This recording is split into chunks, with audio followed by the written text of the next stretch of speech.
we're talking about Middle East trade and markets, Mr. Alaba, Arab stock markets, if we look at that, the sensation of 2004 and 2005. But this year they took a sharp fall. Is it signaling the end of the miracle?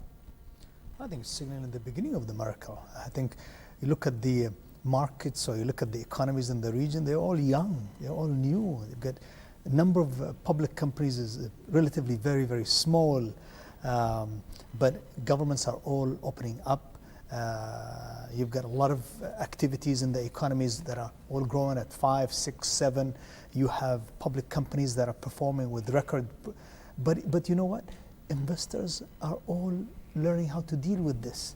And of course, no doubt, if you remember what happened in the US. EMA had fallen about 50%. That's fine. What was it a year ago?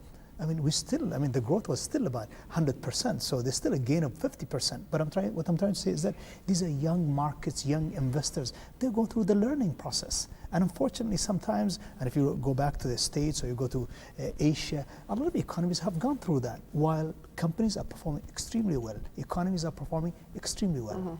Highly risky business here. One of the big things to make a market work properly is to have transparency, and I think he's right. You're right that we're looking at very young markets here, but if they're going to be successful, they have to have a lot of transparency. I totally agree. China's a good example of that, where they really haven't gotten that transparency. You invest in the Chinese stock market, you don't really know what you're investing in. You don't have a quarterly report, an annual report that gives you any kind of meaningful detail. You have to have that kind of financial information for investors wherever they are in the world, and it is a global market, to be able to want to invest. Can you follow up this point of transparency? Yes, I agree with you that transparency is very important, but I have to take issue. It depends. I mean, if you are the person who came to the stock market toward the end of it, you have suffered a great deal. You did not gain the 50% upfront.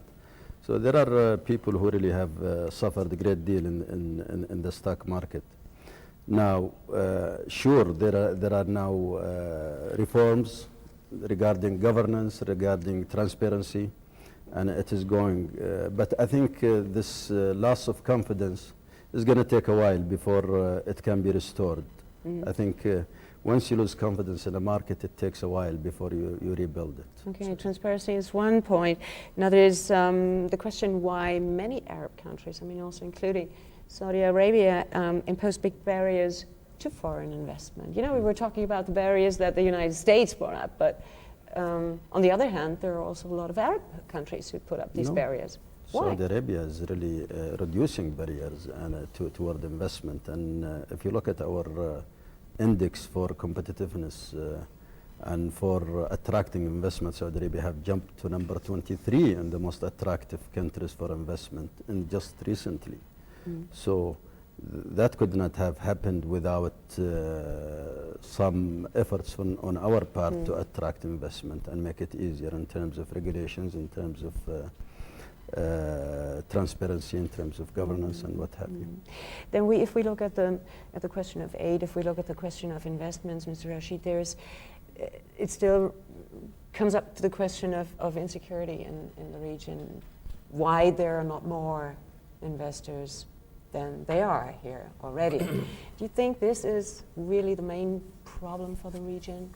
That there is still... Security is important, but I think the main reason why we don't have enough investment in the region is we don't have enough investment opportunities that are open up for investors. I think, you know... Especially? Well, for years we have been talking about the region not investing its own money. I mean, we have a lot of savings from the Gulf, even from Egypt, from everywhere. We have a huge amount of savings available, not even necessarily in local banks and foreign banks. The reason why this saving was not invested, because there was not opportunities for investment. What we are seeing today is a conversion in the region. More and more now, countries are taking the same open market economy approach. We are seeing now that, you know, with the governments being more and more business-minded, they are opening up businesses. I mean, infrastructure in most of the Arab countries, with no exception, were never available for investment. Today, we are seeing one country after the other opening up the area of infrastructure, whether it's electricity, water, city planning, airports, and so on. This was never there. You know, areas like oil petrochemicals was never open for private sector.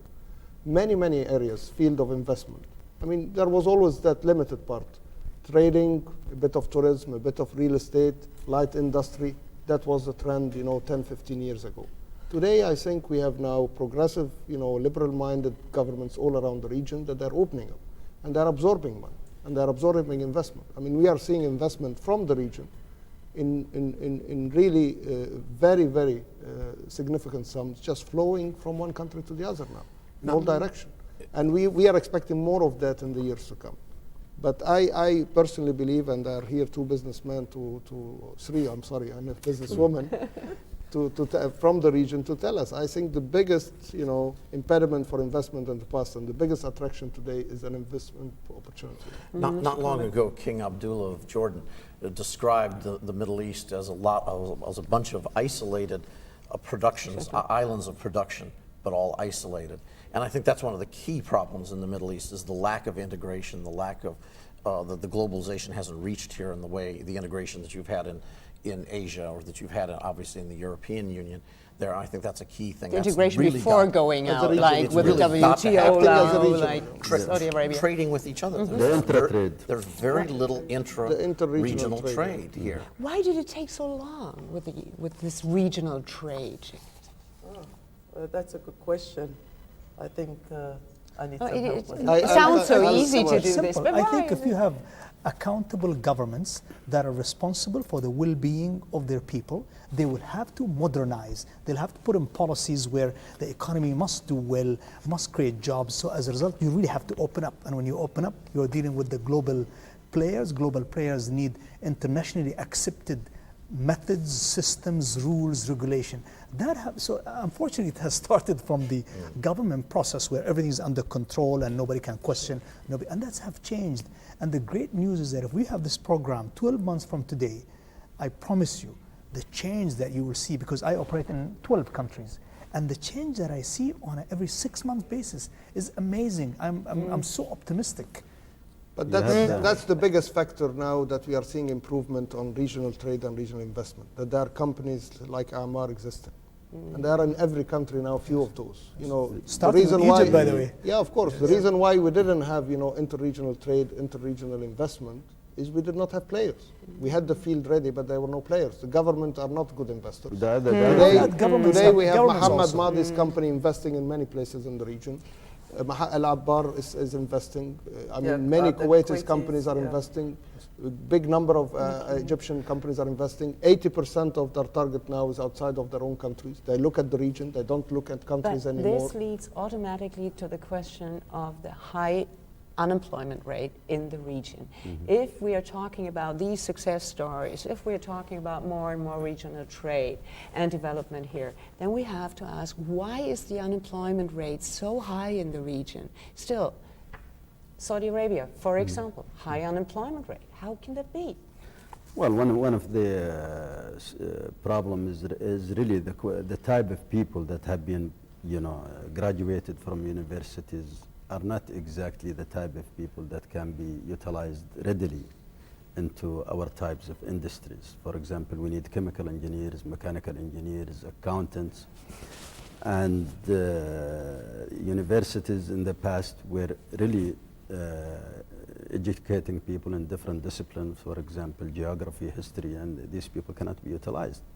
But from now on, I think the education also a lot of cheap labor. And also the cheap labor that's coming from overseas has been a source of competition with the local labor. So it's in both situations, it really creates unemployment conditions in the country.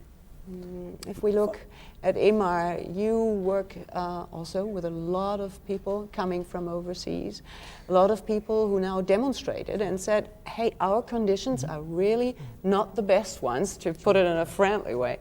What are you going to do about this? Are you going to change their situations, like living in the tents for 2,000, 3,000 people? Let me go back and say that I think education and economic opportunities are the main source or cause for employment of unemployment, which we've covered.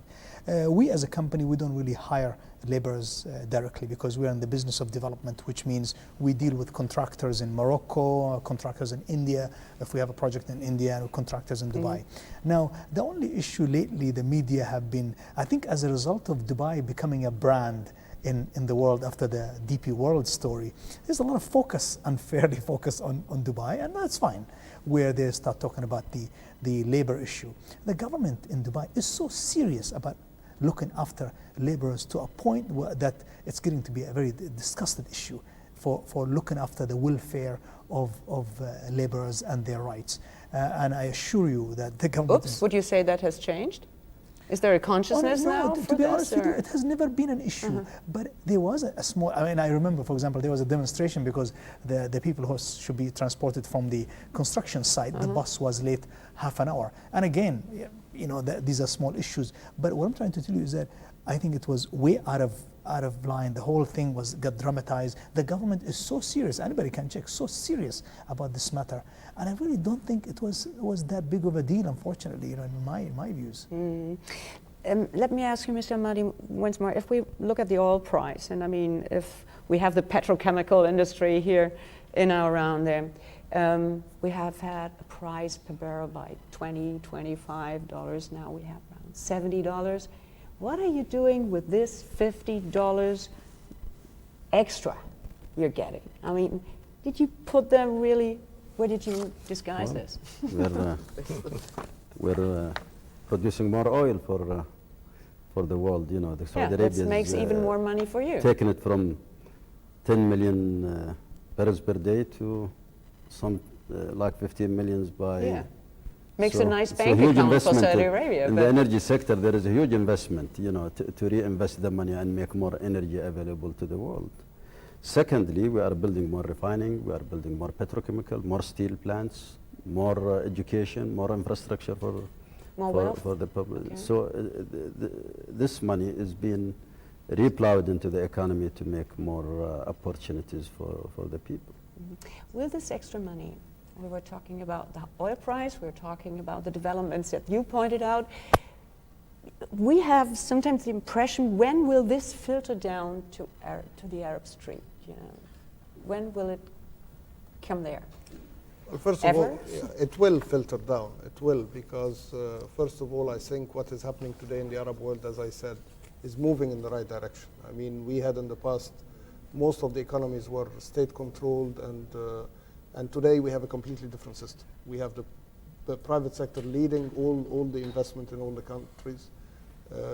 Governments are more and more understanding. They are not in the business to be in business. They are more really focusing on what they have to do, focusing on human development, on infrastructure.